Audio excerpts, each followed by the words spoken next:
My grandmother's brother started bringing like boxes of textbooks at 5 and 6, right? I mean, I'm telling you things that I would never be able to read at that age. But what it did for me is, you know, by the time I was in like 1st or 2nd grade, I was picking up things like Robinson Crusoe. Reading became a beautiful escape for me, so I could imagine all these, you know, beautiful places and kind of, you know, wander off into the forest and, you know, all kinds of things. Having that seed planted so young, it just carried on. And with the help of some great mentors who really helped me reflect on how much that propelled me into each new stage of my life, it just fueled the desire to continue. What we know now is that our minds are so powerful, and as long as we continue to learn and grow and reflect, it doesn't stop.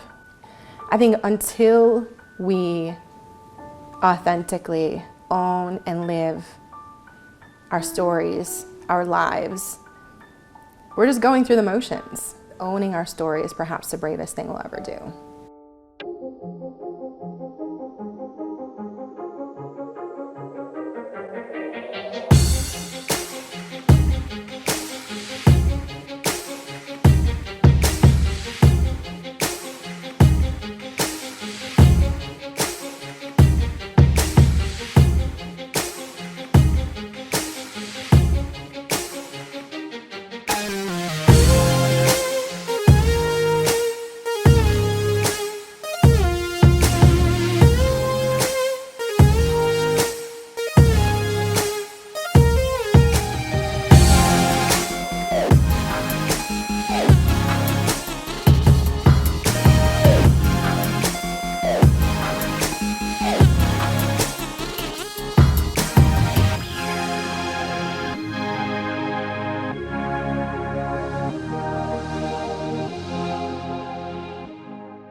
This week on American Real, we bring you Melissa Killeleagh, who came to us through the American Real Live Tribe group and is one of its founding members. Melissa has her own podcast, The Melissa Killeleagh Show, and is a dedicated mompreneur who actively balances the role of mom and entrepreneur, conducting nearly 100% of her business from her smartphone. Melissa discusses the importance of education in her life and how reading from a young age provided her with a foundation to excel in academics as well as in the business world. She gives us tips about turning adversity into opportunity and that we have the ability to change our lives in an instant at any moment. We talk about energy, her definition of success, and how her son Jack is her greatest gift in life. Melissa provides insight about the Live Tribe, the American Real Academy, and how owning our stories is perhaps the bravest thing we'll ever do. Now, if you're interested in finding your voice and sharing your story, I'd like to personally invite you to join our Live Tribe group and the power of live video. Posting live 60-second videos will help you build skills of confidence, commitment, leadership, and accountability, all while growing your network with like-minded people from around the world. You'll quickly see how turning up each day gives you more clarity, purpose, and transparency in building a better you. Join our group of high achievers to practice being more present and focused in valuing the power of your own story. Click on the link below and start your 21-day experience today. And now, without further ado, I bring to you Melissa Killeleagh. This is American Real. I am Roger Brooks, where today my very special guest is Melissa Killeleagh, a mompreneur who has a vision for adding value to every life you encounter. You are a graduate of Ithaca College and Binghamton University, where you earned your master's degree. You're an independent consultant and regional vice president for Arbonne and the speaker director for CEO Connection. In addition, you're a recent graduate of the American Real Live Tribe 21-Day Challenge. Melissa, welcome to the show. Thank you, Roger. I'm so happy to be here. So for those who don't know, this is the first time we met. However, we have been in the Live Tribe together for almost 3 months. Yeah. And it feels like, I know you, it feels like your family. And is that your impression as well? Absolutely. When I showed up today, I felt like I was just, showing up at a family's house for the holidays, and came upstairs and just all felt very natural. That's great. And Yeah. we'll talk more about the Live Tribe a little bit later. Okay, good.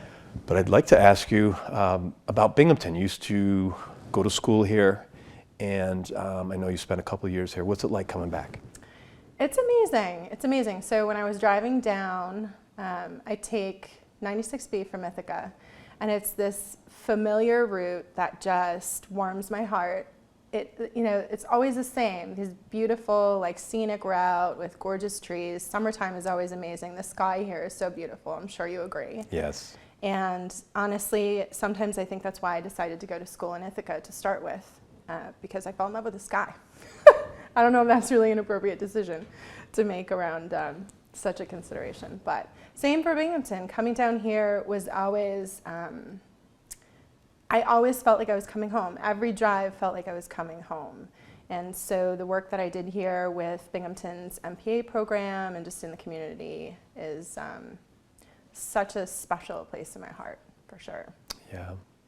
And you gave me a gift before we went on air here, and it's this green heart. And can you Yeah. explain the meaning behind it? Yeah, so I love all things Finger Lakes, right? I have a podcast, the Melissa Killeleagh Show, and for me, that's my symbol, because I love telling the stories of all of the, what I love to refer to as everyday heroes in my life, all over the Finger Lakes. I feel like the area is really built on this incredible legacy of leadership and community that is not always embraced and talked about. So I love bringing that out and bringing that to the forefront. Do you think that's something that's been lost over the years? Yeah, so, part of it I think is, a bigger cultural thing. Part of it is also taking ownership for what actually was going on in the Finger Lakes, hundreds of years ago. Like looking to some of the indigenous people and looking to the clans that lived here, and the models of leadership and community that they gave us. Kind of lost that along the way. But then also, one of my favorite books, which was given to me by the director when I was in the program, the director of the MPA program at Binghamton, was Bowling Alone, and I think it's Robert Putnam. And he talks a lot about how social capital has been on the decline for our community, for our, as more of like a national perspective, right? Talking about things like civic associations and then use the metaphor of bowling in general, like, how many bowling clubs are still around. Although I was in Syracuse and there was a big bowling championship thing going on. Neat. This past week. That's why I love Live Tribe. That's why I love what we're doing together, because we're building that and we're using modern tools to do it. So it's creating it in a whole new level. Yeah. So for those people that don't know what Live Tribe is, what is your explanation? So I always give the easy explanation first, which is, it's a space for us to show up online and go live for 60 seconds every day, And so the entry point is doing the challenge, the 21-day challenge, and really just practicing consistency and showing up. But then after that, going on to continue cycles of 21 days, so much more happens, right? The sort of gaining of true authenticity and transparency and peeling away layers of your story, which is, again, something I love about American Real. Everyone has a story. And the tribe is a great place to be able to bring that to our community. But I think the deeper thing for me with the tribe is that there's so much going on, not only on an intrapersonal level for each person that's coming through. Some people come through and they seem to be looking for skill development. Some people come through and they seem to be looking for just their own personal development, right? To be better at who they are in their lives. But then the community that's created, because everyone is so focused on these 60-second clips, right? You forget about all the stuff that comes into play if you were having a conversation in everyday life, you know? So if I was walking down the street in Binghamton and I saw this big guy with big crazy dreadlocks, you know, I might be like, I wonder, you know, what he's all about. What's his story? But in the tribe, I know his soul immediately because I hear his story and I hear what he's all about, and I watch his values come to life as he shares his story. That's about Kenny. Right, absolutely, absolutely. Yeah. No, and I'm so glad to hear you describe it that way, because that was my original thought when I went into the original Live Tribe, and just felt like, okay, this is a place where you can be yourself, and you can get to know people for who they really are. And over the course of 3 weeks, which is the 21-day challenge, it's kind of inevitable that you go through peaks and valleys. So you get to see people at, you know, not always their happiest, right?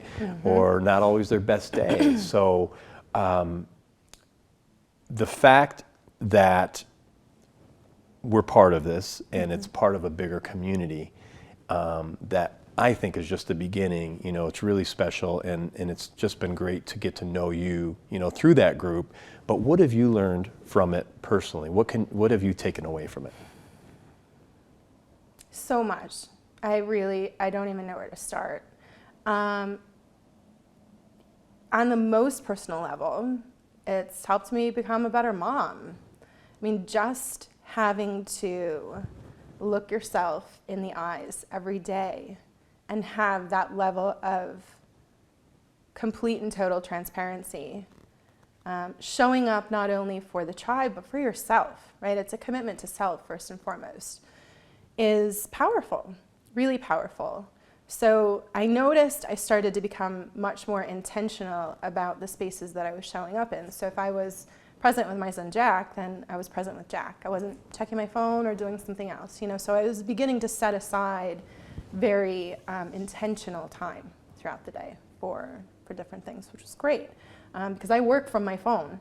So it's very easy to blur those lines and just carry it around and be working nonstop throughout the day.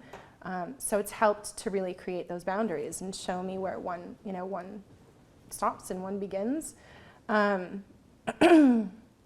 Professionally, I think that it's really encouraged me to step outside of the box and get creative and playful with my team on social media. So we keep different Facebook pages for our different communities for my network marketing business as well. And it's allowed me to really just experiment and have fun, because I'm not going to break anything, right? Yeah. So there's so much. Those are just a couple examples. But, you know, when you talked about the peaks and valleys, for example,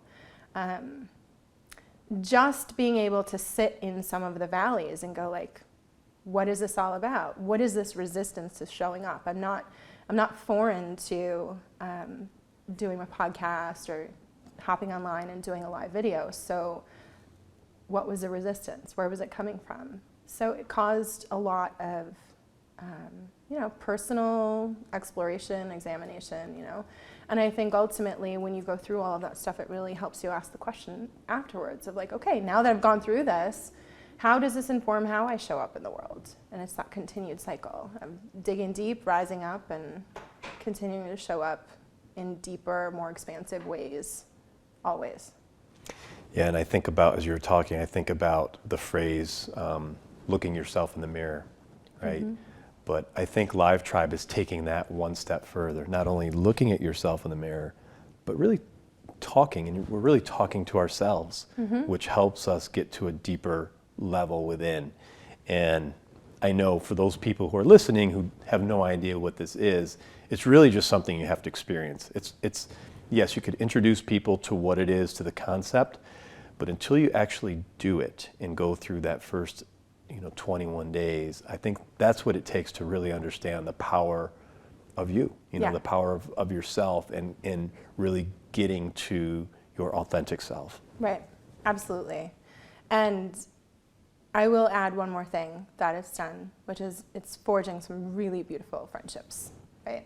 So I will shamelessly take the opportunity to give a shout out to Jen Walter, right? She's one of the tribe members who is literally across the country, and we connected immediately when we got into that space together, and that friendship just continues to unfold. So I look forward to the anniversary party for American Real later in the summer, because I'll get to meet her in person too. Absolutely. Where do you see the tribe 1 year from now, 3 years from now? I think it's just a matter of time before it's a global movement, right? I think that you and Gav and the rest of the founding members, we've all done a great job of kind of keeping it the world's best kept secret until figuring out all of the details. But I can't see it being anything shy of a movement of creating community connection and allowing people to really deeply see themselves and each other and continue to grow that. Yeah.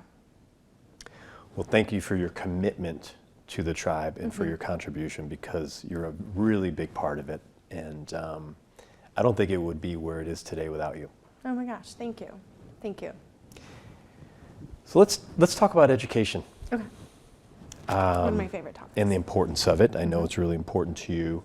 Do you come from a family of academia? No, absolutely not. First one to finish college in my immediate family. Yeah. So,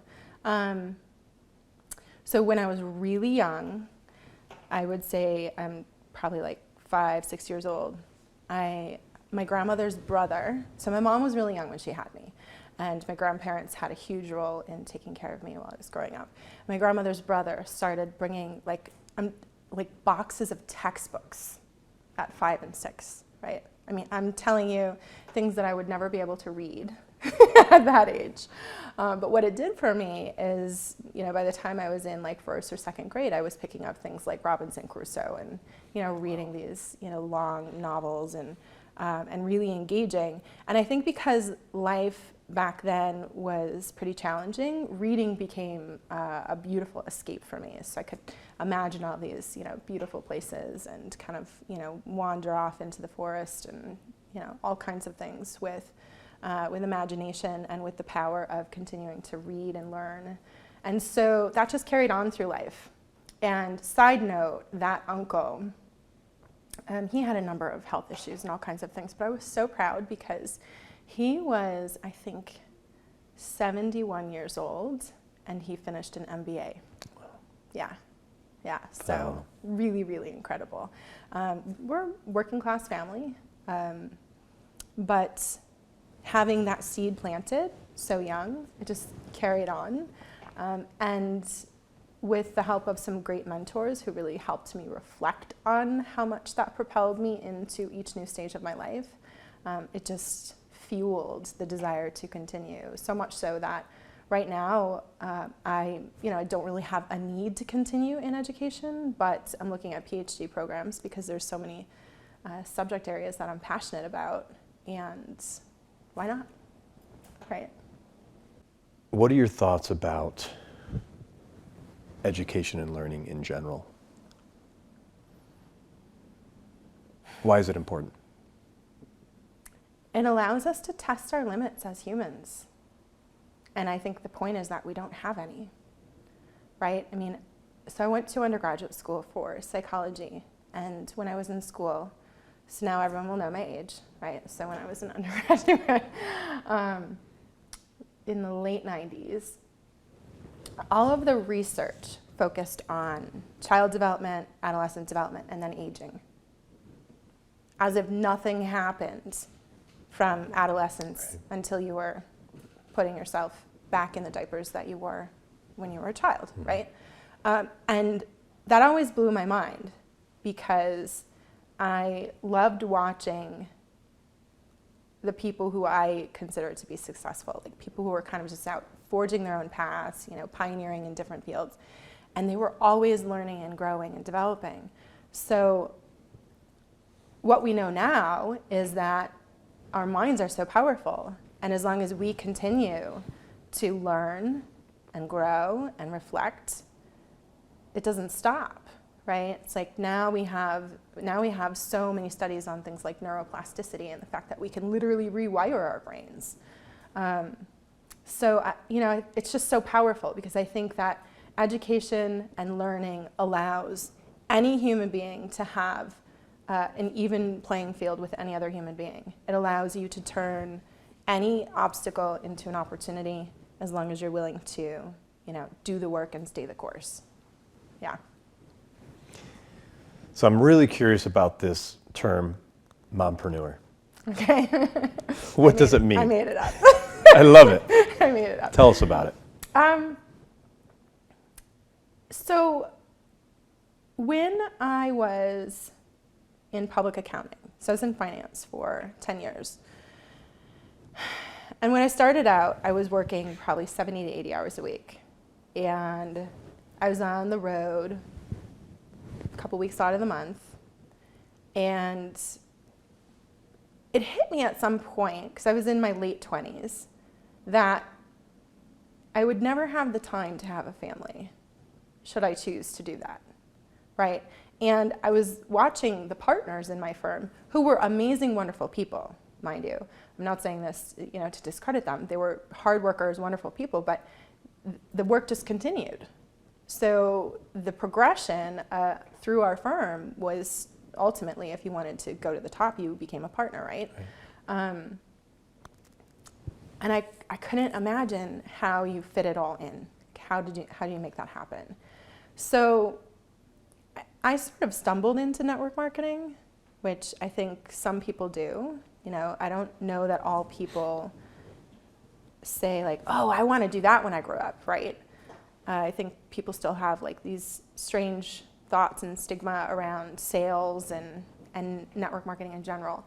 But I saw a vision for being able to actually create the time and space to focus on having a family, and to do that while growing an active, viable business, right? And so that's it for me. Like being able to be wholly present in my son's life. And the journey getting there, by the way, that's like a whole other long story. But being able to do that while still being able to be a strong woman and business owner, without having to sacrifice. So tell us about, what is the term though? Being a mom and an entrepreneur. But you're actually working as a mom at home, and I've heard you tell stories that, your phone is really your briefcase, right? I mean, that's, you do everything. If I've got my phone on me, I would like to have my laptop, because, as we get older, our vision is not the same. But if I have my phone on me, it's great, because I'm doing virtual events on Facebook and connecting with people on social media all over the world.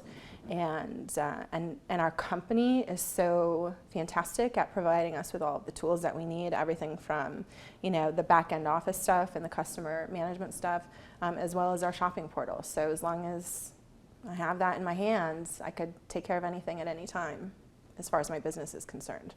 So, yeah. And what gave you the courage to leave your accounting role and jump into what you're doing now full time? I think it's twofold. A huge part of it was necessity. Necessity in the way of the stress of being where I was. So when I finally decided to leave, at that time I had left public accounting, and I was the finance manager for my county's local human services department. So my job was to put together and run a $20 million budget and supervise. I think by the time I left, we probably had 12 people between our finance department and then Medicaid transportation. But my health was just continuing to decline because of stress. And it was the kind of invisible illness that didn't necessarily present itself for everyone else to see. So I have celiac disease, and it's completely manageable and easy to take care of when you know what it is. And at the time, we still didn't know, and I was being seen by doctors all around the state, specialists, and looking at things like MS and lupus and different kinds of cancers and infectious disease and all sorts of things. And so the second piece of why I had the courage to do this was at the time that my health was in that place, my part-time income was starting to exceed my full-time pay. And, you could do the math, you can look online, you can figure out, like in the county that I live in, average household of 4 is making $33,000 a year. Top level in my company averages out, starting at like $20,000 a month. So, I just kept thinking to myself, if I just focus on moving this forward and helping as many people have the kind of time freedom that I'm looking for here, then I can get there and none of this is necessary, right? And I can focus on my health, I can focus on my well-being, and think about the possibility of something outside of work. Now, at that time, my health was so bad, though, that's why I said before, the story of having my son is a whole other story, because my health was so bad that they told me that I could not have children.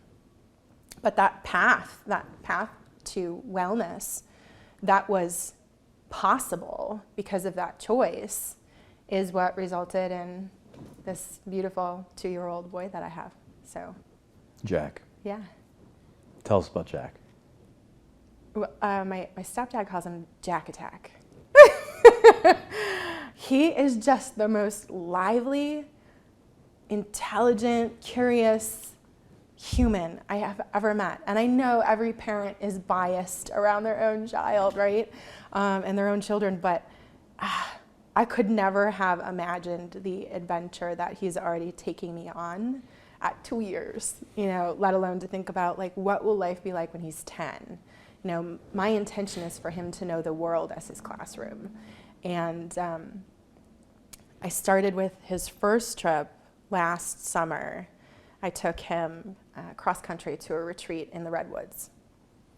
And even just watching him at that young age, like, soak it all up, watching him walk down this dirt road with these beautiful redwoods. We actually did this Japanese bathing tour in the redwoods, and you have to be silent the whole time. And I don't know about your children, Roger, but like most kids at that age are not silent. Right. But he just absorbed the energy of being there, and he was quiet the whole time. He was just like taking it in. He wanted to sit down in these pods of redwoods and stare, and he wanted to get inside the trees and sit in there. It was really something else. So, yeah, I'm enjoying being his mother, and I consider him to be not only my greatest gift, like, that I've been given, but also he will be my legacy, right? Like, yeah. Yes, kids are special, and you'll see as time goes on. I just, this morning and yesterday, my son graduated from 6th grade. So wild. Yeah, and it is wild, but I think what we were talking about earlier, and you were talking about being present, being present, more present with Jack now since you started the Live Tribe. Mm-hmm. I feel the same way. I'm trying to be more present with my kids. I wish it started 10 years ago for me. Right. But it's never too late. We could get on this path, but to see the kids grow, and now, becoming a young man, it's pretty emotional, and but that's why we're here. Yeah. I feel that's our main purpose, is to raise these kids into great young men and women, and you have a lot to look forward to. Yeah, and when you talk about it not ever being too late, I just have to say, so he's graduating 6th grade, and you're in this season of becoming more present, right? One of my favorite quotes is John Dewey. He says, children are always learning more than what we're teaching them at the time. And imagine what is being planted in his soul right now watching his father become more present and watching his father pursue his passion. Right? Yeah. How No, I cool think is that? that's just it, and that's why at every stage of their life, whether they're 2 or 12 or 16, it's never too late. But it's really important to stay present with them when we're with them. Right. So, you once said all of your greatest teachers in life have been periods or moments of adversity. Can you expand on that? Sure. I'm trying to think what out of the myriad of examples I could give you. Well, I think the most recent would be intentionally choosing to parent Jack living on our own. His dad is a wonderful father, but we did not know each other very long, and it's like two paths diverging in the woods, right? So.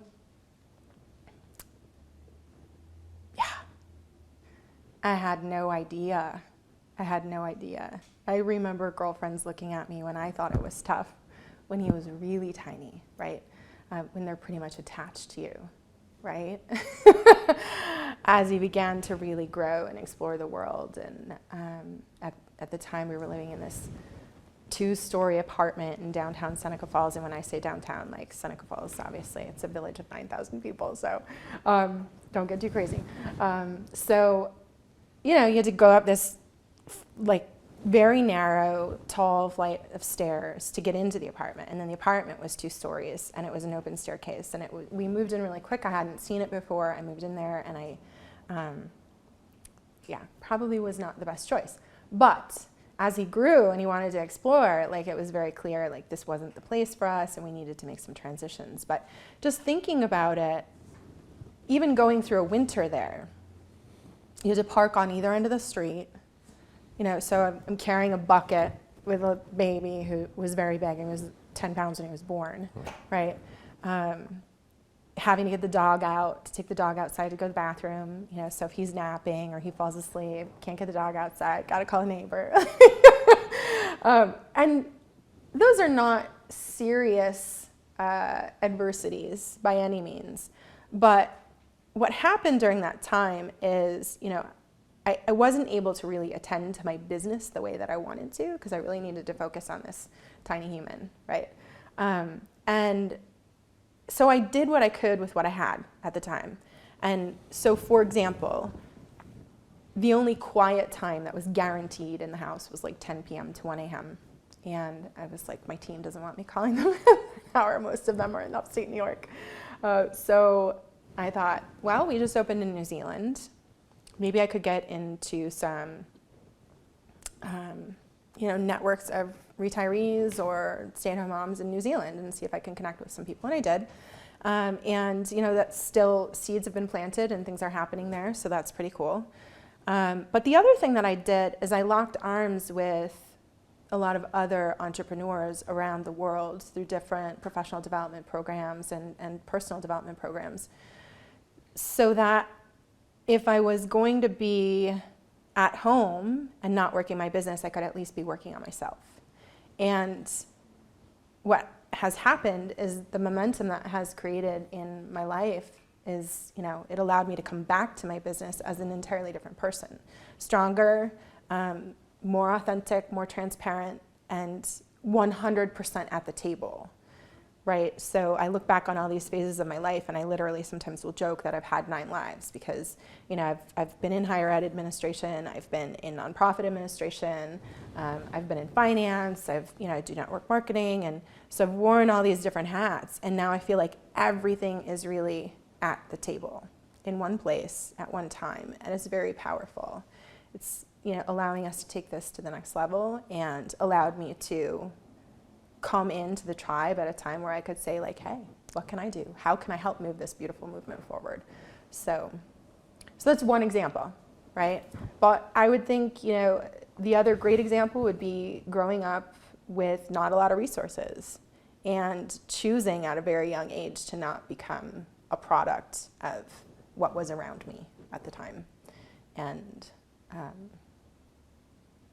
I really fought for everything that I had, even to the point of, pushing to take the tests to get into the school that I would credit for like the huge transformation in my life, which was City Honors back in Buffalo.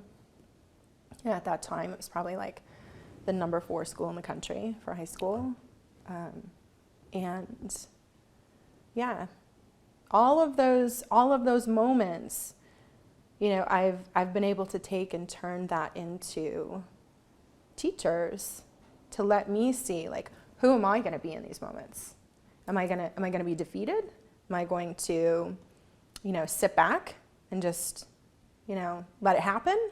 Or am I going to be the warrior? Am I going to be the hero? Am I going to be, the hero in my own life story?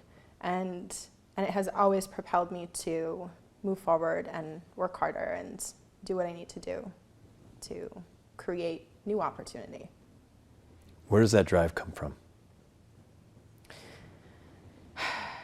That I definitely think comes from, when you talk about, did everyone in my family, go to school, or were they all in academia? And they weren't, right? But one thing I can tell you about my family is such a beautiful, strong work ethic. I don't know one example in my family that did not show me that. So it's just been, it's grit, right? It's grit. It's watching the people around you. It goes back to that quote that I just shared about John Dewey, like, children are always learning more than we're teaching them at the time. Seeing that grit in every person around me. Even my grandmother, who couldn't work outside of the home, she still worked very hard to kind of overcome and work with a very serious illness. She was schizophrenic. She was still able to raise 3 children and a grandchild, run a house, take care of the finances, take care of my grandfather. So seeing that, how could I not always rise to the challenge? What advice do you have for someone who may be in that situation where they feel they're stuck or they can't get out? Maybe it's part of their family, or, what advice would you have for them to get out of that mindset, that they can do it? I think the 2 most important things are that, number one, we're not our circumstances, no matter what. No matter where we are in life, even right now, like, you're Roger Brooks. You're not just dad. You're not just the employee at the company that you work for. You're not just the face of American Real, right? Like, you are all that and more, right? So we're never just these circumstances or roles, right? And so I think getting ourselves out of that mentality is huge. But then the second thing is realizing that you have choice in every single moment, even if that choice is only to see it differently. And you have to ask yourself the challenge of, how can I see this differently? What would it look like if this were not that, right? So, let's say somebody is in a difficult relationship they're trying to end, for example. What if it wasn't difficult, right? What if it was just an opportunity for you to stand up for what you believe in and go do the thing that you need to do in life, right? I mean, if we can just shift perspective sometimes ever so slightly, it can allow us to release the idea of whatever it is. So yeah, those are the things I would tell people, Remember that you're not your circumstances, and you have a choice in every moment. No, and that's great advice, because, again, I think people feel sometimes that they're stuck, but if they maintain that mindset that they are not their circumstances, then it gives them the hope, the dream, the opportunity to be able to see behind it, past it. Right. And I think, I'll be honest, I think social media allows us even greater access to get outside of that mindset now, because you can, even if you don't have a computer at home or you don't have a phone or whatever, you can go to the public library, you can get online, and you could make a friend in, London or Australia or wherever, in a moment's notice, and ask them for their perspective. How do you see this, right? Because they're not your family member. Right. They're not involved in the personal situation. So allowing someone else to reflect back how they see the situation and help you look at things differently. There's room for counselors and coaches and all those kinds of things. I think that's brilliant, but some people don't have the resources for that. And with things like social media in our hands, it's the ability to use human connection to get unstuck, right? I think that's really helpful too. Yeah. Melissa, what does success mean to you? So over the last couple of years with this huge journey into personal development, and by the way, I should say, this isn't new, right? I was the person who was getting Tony Robbins on cassette tape way back. remember cassette tape? Oh, sure. But the last few years have been really meaningful because it's not just in my head, it's traveling from head to heart now, right? It's like I'm living and breathing everything that I'm reading and learning and practicing. And so success has really been one of those definitions I've worked to evolve in my life over the last few years, because I think for many years I was driven by these external things I got to get the job and have the salary and get the house and the car and the kids and the what society's expectations might be. For me now, success is a very internal thing, and we have a great member in our tribe, and he reminds everybody all the time, I love it, Aaron Kennedy, success is within. But for me, very personally, success is the ability to live life according to our own internal navigation system. But that requires a couple things, right? It requires knowing what your internal navigation system, so you got to get off the track of allowing the outside world to dictate what that is, and to really get clear on what your core values are and what you want each day of your life to feel like. Because if you're the kind of person who really values freedom and movement, you're not going to do well sitting at a 9-to-5 desk all day long. I can attest to that.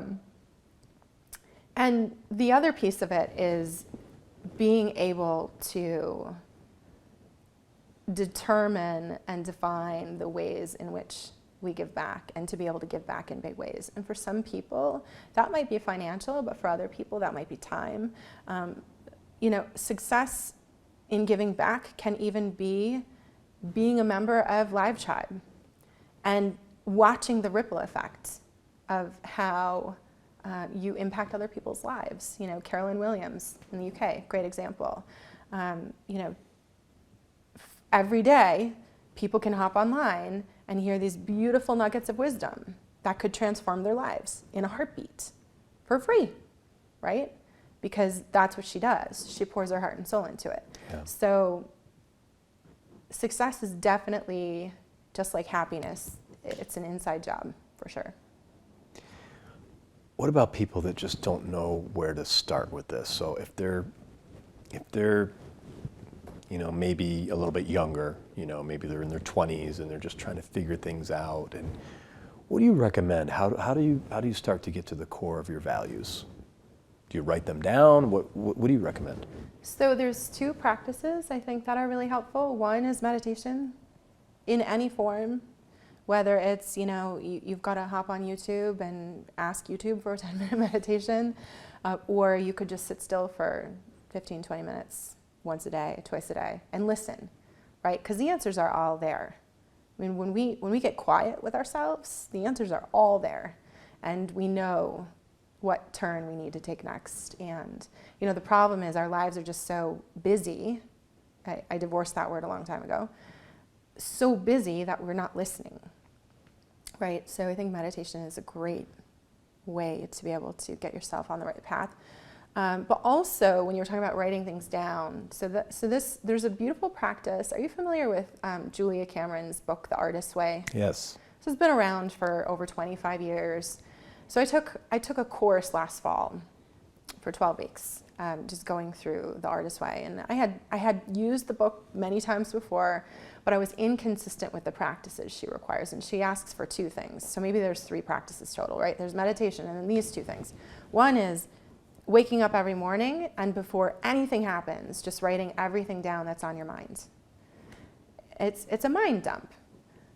It's different than journaling, because you're really just allowing your brain to set it all aside, right? And what that does is, it gets the chatter out. So then you could set that aside and really listen. Now what's in there, right? But also going back and rereading some of that chatter will clue you into, like, what's going on. You know, am I unhappy in my job? Is my relationship making me feel stifled? Do I not like this project that I just signed up for? Like, all kinds of things will surface. But then she also advocates for a 2-hour artist date once a week. And that's optional, right? I think the first 2 are essential. Meditate and do that kind of, you know, she calls it morning pages.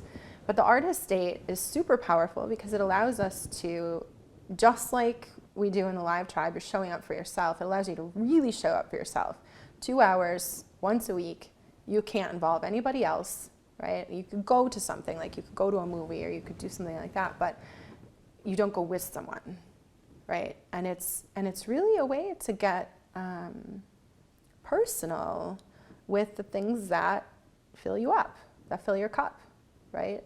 And sometimes we discover, like, oh wait, you know, I actually don't like the theater. I don't want to go sit here and watch this right now. You know, I do that because my mom told me that was a good idea, because, like, that's it, right? And that's not me, by the way. But, you know, or you try something new because it sounds exciting, and then you find some new hobby and meet some new community of people to connect with, right? So that would be another way, I think, to take it one step further. But I think a lot of people look at that as a little bit daunting, right? 2 hours a week, Sure. like, with these busy lives. So the first 2, doable. You know, 10 minutes a day. Morning pages, that's doable. So what do you think about energy? What does it mean to you?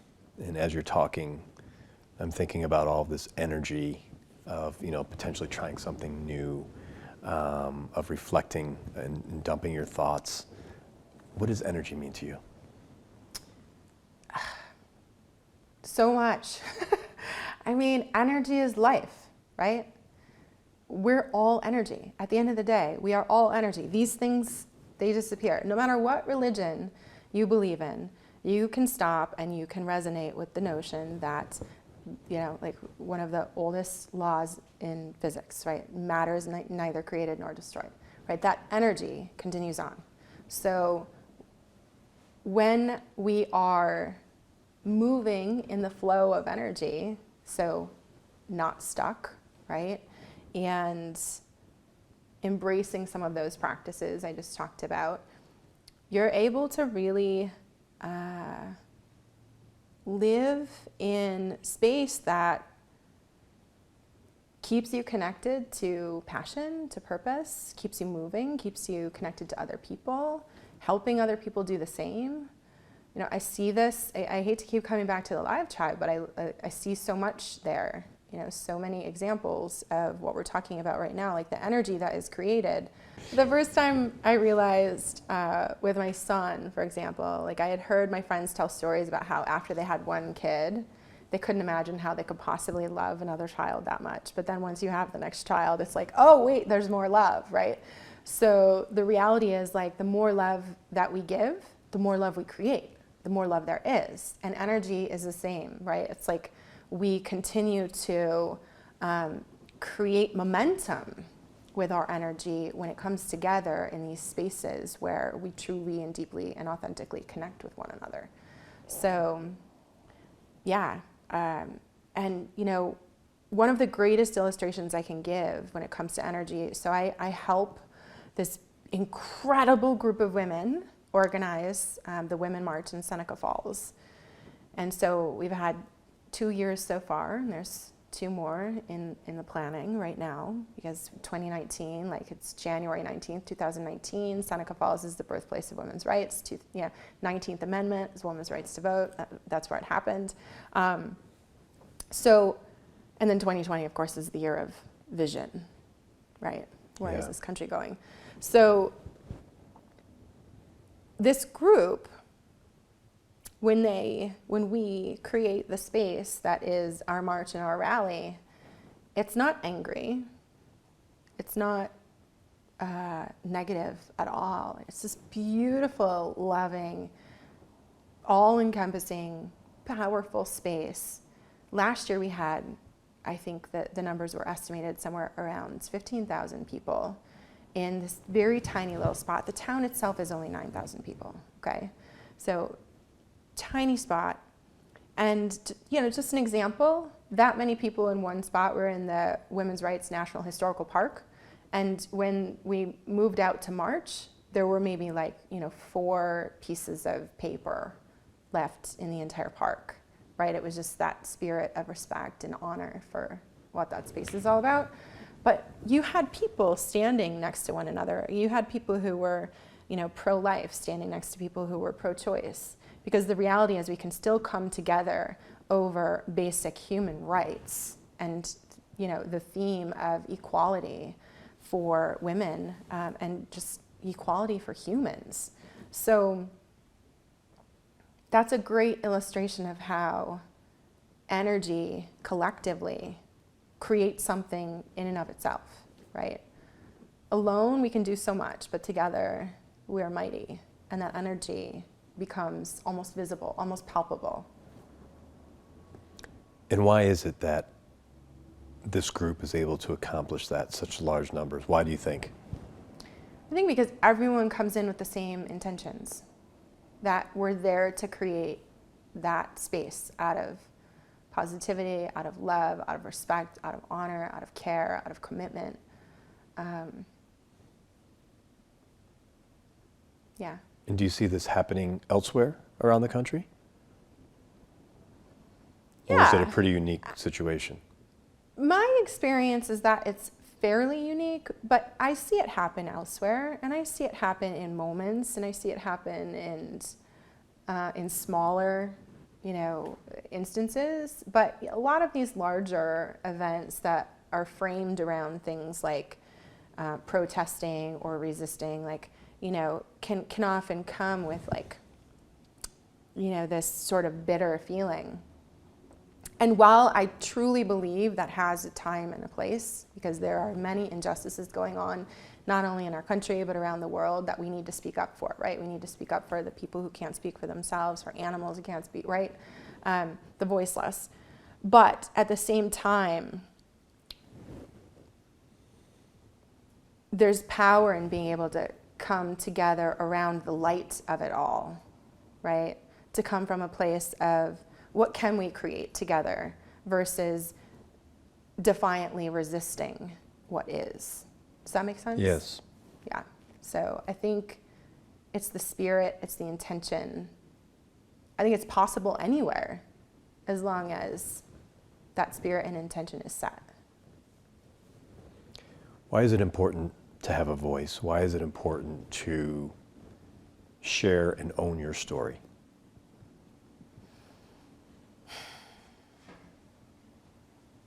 So the first thing that comes to mind is the quote from Brené Brown, and I'm wild about my quotes. So, she says, owning our story is perhaps the bravest thing we'll ever do. I think until we authentically own and live our stories, our lives, we're just going through the motions. And is that what we're really here to do? Right? I think that's the bigger question, is if we're here to make a difference and we're here to love one another and to create more of what is good in the world, the only way to do that is when we are 100% truly at the table. And the way to get there is to be able to share our stories and to live them. What advice do you have for people that are embarrassed or have fear to come into their own, to be able to express themselves, and they may feel that, they don't have enough value to share their opinion or their story?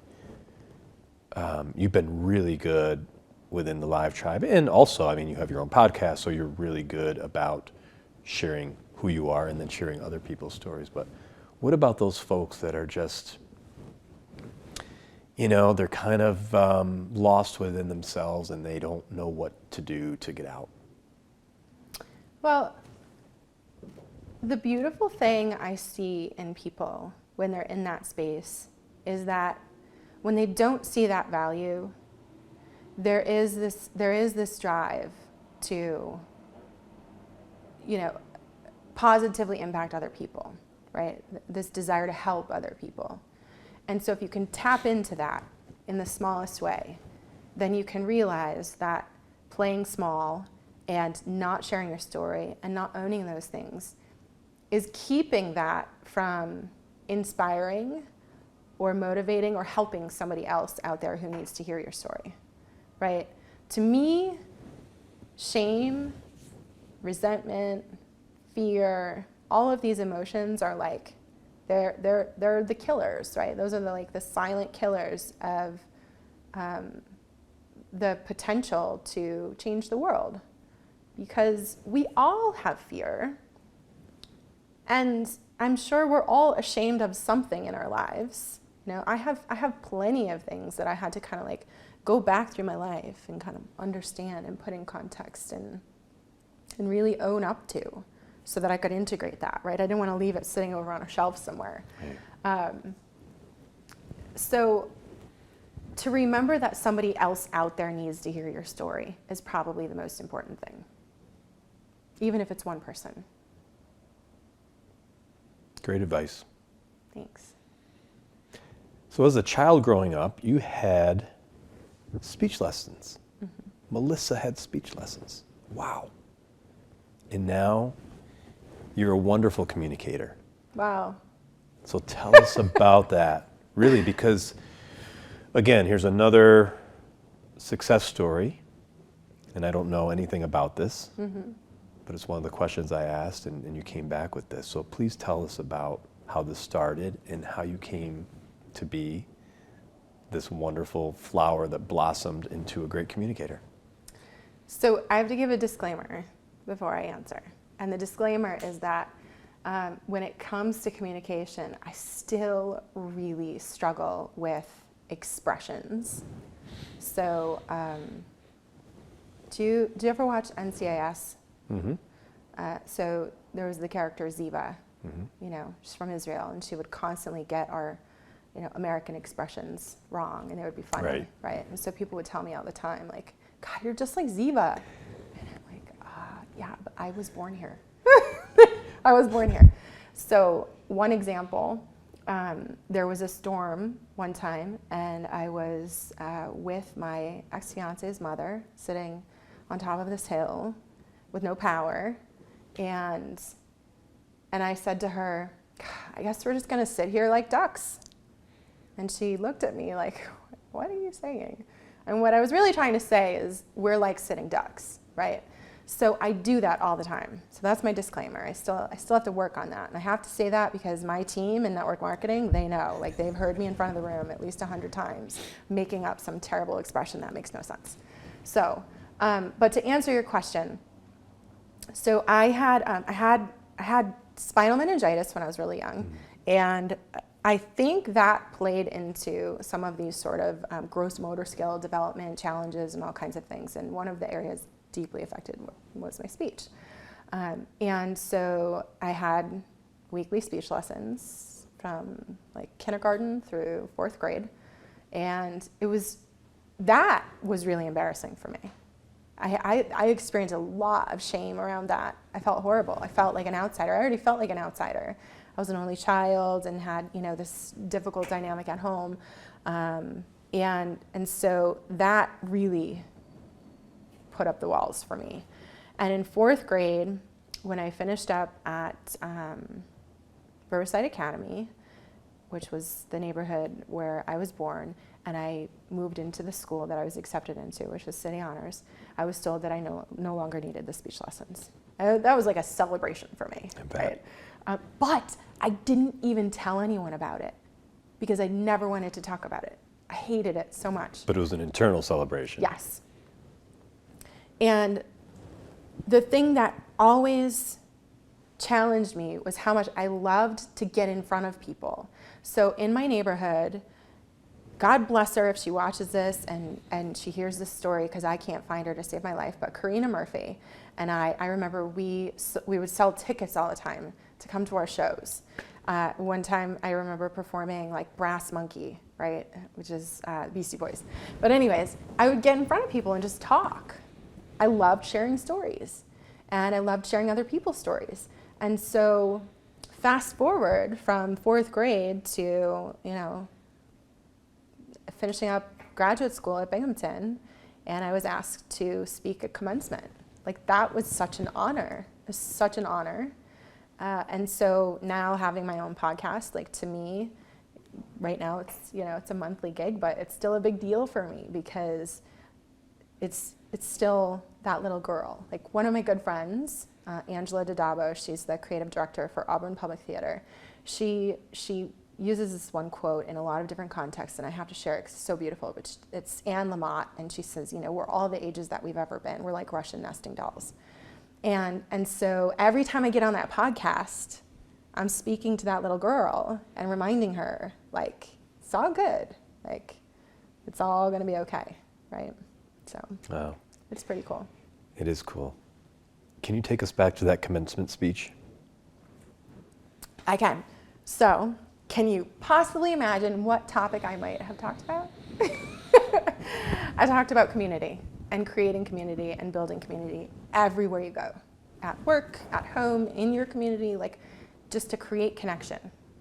And I will try not to cry, because that is what's so beautiful, to make the connection to the tribe, right? Because what are we doing?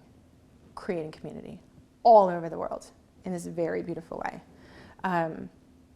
I led with the quote from Margaret Mead, "Never doubt that a small, thoughtful group of citizens can change the world, because it indeed is the only thing that ever has."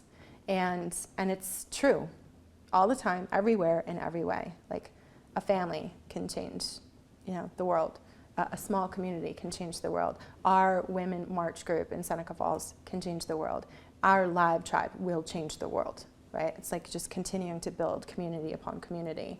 And the ripple effect that has is incredible. So I remember looking out into the audience, and there were like 4,000 people there or something. And I was already creating these sort of like maps in my mind of like, this person's going to Florida and California and Bali and the Maldives, and like, and they're creating community, and it was kind of like these nodes popping up everywhere, right? I could see it. And that's powerful. That's powerful. It doesn't take a lot. And I think Dr. Wayne Dyer talks about this in The Power of Intention, how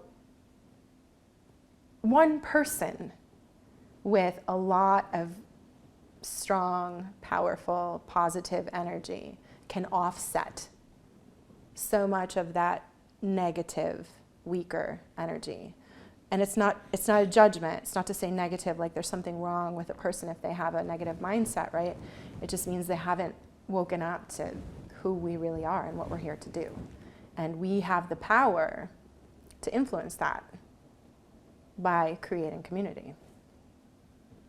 Wow, that's really special. You have taken a leadership role within American Real. We really haven't made that official to people, but you've been working hard behind the scenes, really trying to put structure to a lot of our cycles, and we're going to show a lot of that in the upcoming weeks and months.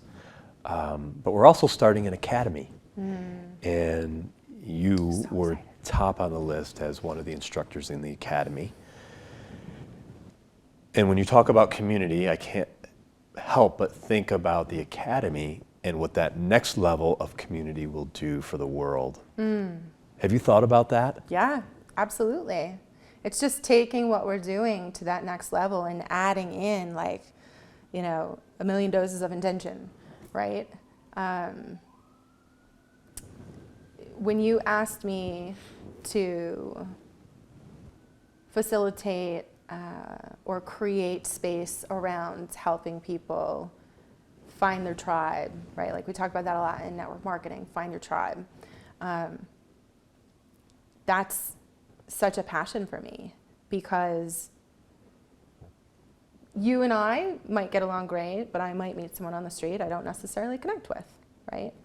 But when we learn to find the people who can help us sort of create these dreams, right? So I think about it in my business, like I will talk to people about putting your board of directors together, right? And so you find people with these different backgrounds and skill sets and everything, and you come together in this space. Like, it's so powerful. We've already touched on that in so many different ways, but the possibility of being able to teach around that, and then to be standing, you know, next to some of these incredible leaders like Ben Tanzer, you know, and together to create the possibility of helping people brand themselves or tell their stories more authentically or find their tribe or all of the above, right? It's just a really exciting idea. It's more than an idea, right? Because it's happening. Right. So I can't wait. Yeah, we're living it. Mm-hmm. We're living it. You're pretty emotional. Yeah. And I've seen it in a lot of your videos, and you're not afraid to be vulnerable. And I think that's a great trait. It's something I've been trying to do since I started American Real, because I think, and we talk about this a lot, just people could tell when you're authentic and when you're not, mm-hmm. you know, and just wanted to just touch on vulnerability and why you allow yourself to be vulnerable and why you think it's important and okay. So I think there's a woman in my life who influenced me greatly here just last summer. So when I went on that retreat out to the Redwoods, Kate Greer, she owned the property called the Compound of Joy. Beautiful property if you ever get a chance to explore. It's in Northern California. But she coined a phrase that I love, which is contagious vulnerability. That is why I believe in really wearing my heart on my sleeve and opening up as much as I can to let people see, because it allows others to do the same, right? It allows other people around us to do the same and to really honor those emotions. So when you were talking before about the person who's feeling the shame, the guilt, the whatever around their own story, when we're vulnerable and we show those sides, we really give people permission, and it is contagious and powerful. But I think there's another part of this too, which is that it's a very deep personal practice. So it's intentional. It doesn't come without effort. It's an evolution of being committed to being my most authentic self, to having 100% of myself at the table, to showing others what it looks like to really show up. Yeah. Yeah. Well said. Thanks. Melissa, if you could pull out your cell phone right now, it's probably in your purse, and make a call to the 20-year-old Melissa to give her some advice, what do you think you'd say? How long are you going to be here? So there's a lot. But the first thing that comes to me is go for it, right? I had a lot of playing small when I was younger, a lot of hiding. And when I say hiding, you know, it's everything from being the person sitting in the back of class to using alcohol to quiet or dull down, and go for it, right? Like, we get one go around on this planet that we know of, right? Not challenging people's religious beliefs, but you know, why not? There is absolutely nothing good about playing small. And I think that at 20, I could have made a lot of different moves. I think about where I was then. I had, so a year later, right, so 21, I sold everything I had, and I packed up 2 bags, and I moved to California. I didn't have a real job per se, but had an invitation to join AmeriCorps, which is, you know, for people who don't know, it's like domestic Peace Corps. But it was like at the height of the .com explosion. It was very expensive to live in the Bay Area. But I did it, you know. I mean, I flew out there. I lived in a hostel for a little while until they caught on to me. And then I eventually had to find a home. I was homeless one night. I slept on the beach. Wasn't that bad for that one night. But I look back and I think about it, and like, I didn't stay the course on that adventure. I got scared, and I came home. You know, less than 2 years later, and I don't have any regrets. I think life is an incredible journey that unfolds exactly as it should, but I would have told my 20-year-old self to just go for it. Like, just keep going for it. Stay the course. I'm reading a book right now called 3 Feet from Gold, if you're familiar, and most people know the concept. You know, it's like, don't give up when you're in the valley. Give up when you're on the upswing, you know, when possibility is greater, because you probably won't give up then, right? Awesome. Well, look, it's never long enough. We could spend another hour or several hours here.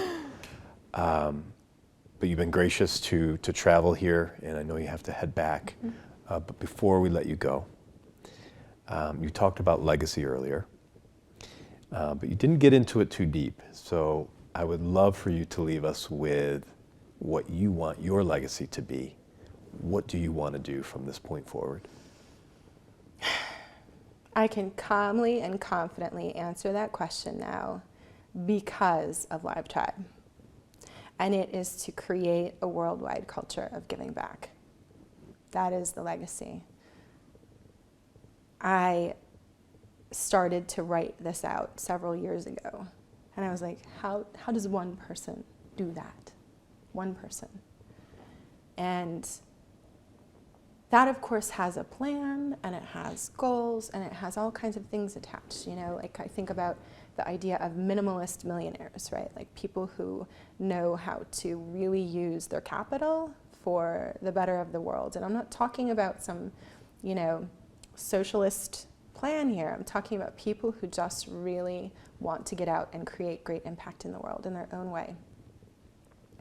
And I did not see the possibility open up until I connected with you and the Live Tribe. So thank you. Wow. Well, that's very touching, and I believe together we are going to do this. And this is going to be the first of many conversations. I had an opportunity to be on your show, and I thank you for that. And we'll post that link as well so people could see what you're all about in your podcast, which we didn't even have time to talk about today. But we will definitely sit down again, maybe as soon as late August when we all get back together for a reunion. Fun. I look forward to it. Thanks, Melissa Killeleagh, thank you so much for being here. Thank you. Thank you.